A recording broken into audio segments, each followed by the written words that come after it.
Well, hello there. This is Diamond from Diamond Shine. So, guys, I'm excited to see you today. Today in the studio, we are going to be making these solid conditioner bars. But before we get into these solid conditioner bars, I want to let you know that this recipe, along with all of my other recipes that I make on the channel, will be found in the Patreon, guys. The Patreon is full of candle making and skincare recipes. You will not be disappointed, guys. If you want to make candles, that is your go-to, okay? Because you get the wick sizes, you get your pouring temperatures, everything you need is there. So if you're wandering around trying to make candles, you need to head on over there to that Patreon, okay? So let's talk about everything that we have inside of these solid conditioner bars. Now, solid conditioner bars are something that you use in the shower, just like the shampoo bar. Just kind of rub it in your hair, get it all nice and slick, and you can wash it out or you can leave it in. Me, I wash it out, okay? I don't want to leave nothing in my hair.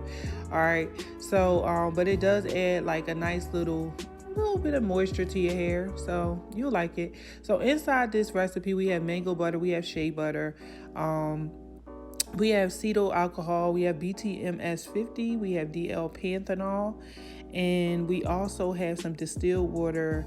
We have a preservative. Anything you use in the shower, you want to use a preservative, okay? So I will leave in the Patreon where I got these ingredients. And this red oil that you see is my herbal infused hair oil. That's the same hair oil that I use for my herbal hair butter. Okay, so I have that recipe in the Patreon as well. I left it soaking inside the herbs for about 2 months. Okay, guys, so that was about 60 days I left it in there, and it turned red because of the alkanet root or one of those things inside of it. It got really red. So it won't affect the recipe, like it won't change the color. It just add like a little tint to the recipe. And I mean, to me that wasn't bad, but I did want it to be a color.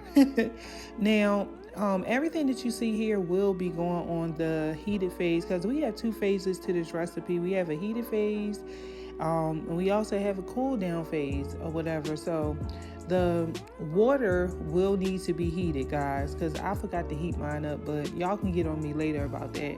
But the water will need to be heated. It will, because that DL panthenol will not dissolve in cold water. So you need to make sure that's hot. And also when you adding it to that double boiling phase, you want to make sure like that, where you got your butters and everything inside the this metal bowl, you want to make sure it's hot as well, or else it's going to be white and you're going to have to put everything back on the stove and melt it together. So don't do all of that. Just make sure you follow instructions. All right. If you get it right, you won't take long making it. This recipe is really quick. Once you put it on the stove, you add it together, you mix it, pour it in your molds, and we pretty much done. So let's go ahead and get started. All right, so if you don't have this oil, you can use jojoba oil or you can use argan oil. So don't worry about that. That's the shea butter going in. That's the mango butter going in. And also, when it comes down to this recipe, make sure you do it on the stove. Don't do it in the microwave.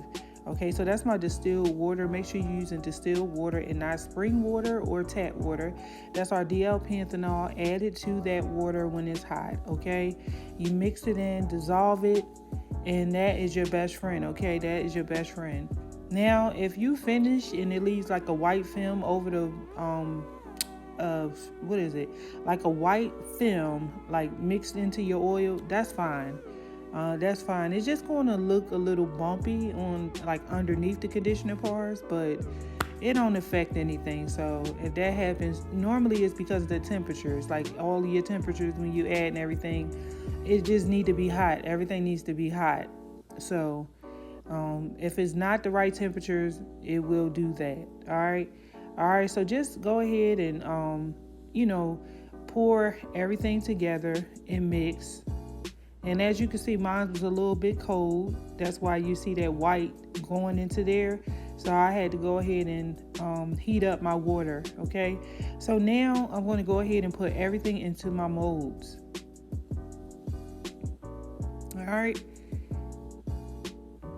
That is awesome, okay? It did not take us long to make these conditioner bars at all. And they will sell pretty good. People love this kind of stuff. I was able to use these molds and also some muslin bags that fit into it. So that was, a plus for me because I had some packaging already at home. You can package them in coffee filters. That's another way to package them. You can do gasoline bags, whatever they are. You can use those bags and put a nice label on them.